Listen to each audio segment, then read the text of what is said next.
svima. Hello everyone.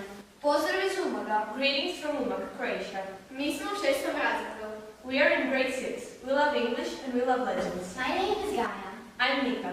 My name is Stefan. And I'm Linda. Danas ću vam predstaviti našu legendarnu lutku. Zove se Vila Velebita. Today we are presenting a legendary couple. Her name is Vila Velebita. Vila Velebita živi na Velebitu. Velebit je najveća najljepša hrvatska planina. Pogled se planini isti kao pogled Spalove broda koji plovi dalekim morima. Iznad nebo visoko, ispod more duboko. U daljini mnoštvo otoka i otočića.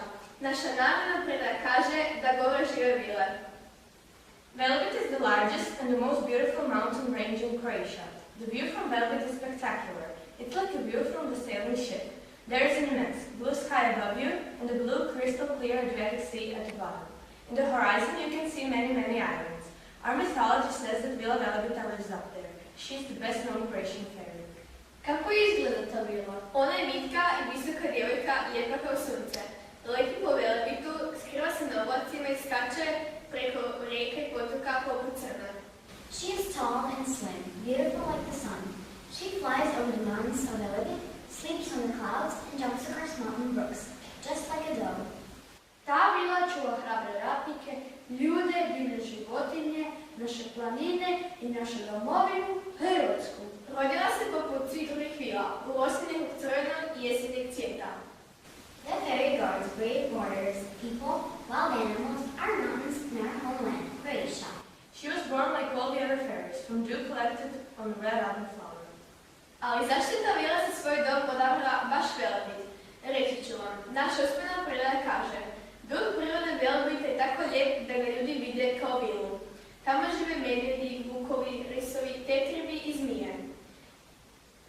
Da, a ima i puno divokoza koje trče po velebitskim proklancima.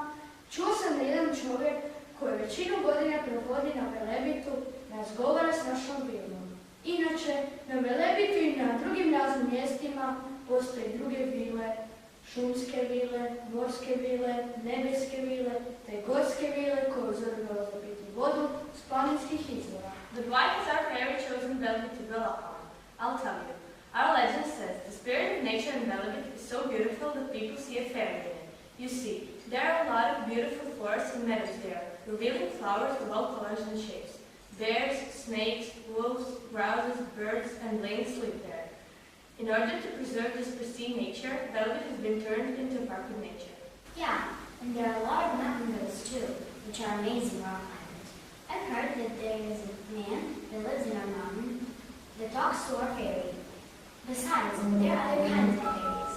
They live in the forests, in the sea, in the water, and on the clouds. Je li ta vila dobra ili zločesta? Voli pomagati slabima i ne voli nepravdu. Često pomaže umornim putnicima, ostavljajući pravo na šumskim putevicima. Može nestati kad god poželi. She likes to help other people. She often helps hikers by leaving food on the forest paths. She can disappear whenever she wants to. Na dobrotu redovito odgovara dobrim, ali zle ljudi i oni koji žele napakositi nemilosrdno kažnjava. If people are nice to her, she is nice to them. If you treat her badly, she will punish you. Obožava plesku kolu kao i svoje vile.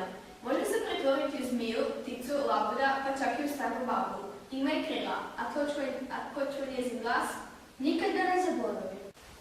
She likes wheel dancing, just like all fairies. She can turn into a bird, a swan, a snake, or even into an old lady. She has wings, and when you hear our fairies sing, You'll never forget it. Oj ti